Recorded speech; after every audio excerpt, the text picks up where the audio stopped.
This morning mga ka-trigger, magandang umaga po sa lahat. Saturday morning po dito.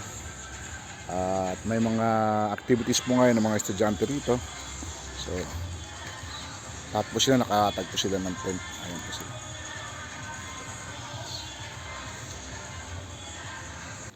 Ikutin natin mga ka-trigger itong school ngayon. Yung activities sila ngayon dito. Tignan natin yung dating palayan na pinapakita ko. Alam ko na na-harvest na yung mga palay. Tignan natin ha. Hindi tayo mga trigger. Yan, marami mga kabataan nga dito nagkakamping ata sila. So ito mga trigger yung mga kapalayan. Na-harvest na nga kahapon. Hindi ko na i-video. Sayang.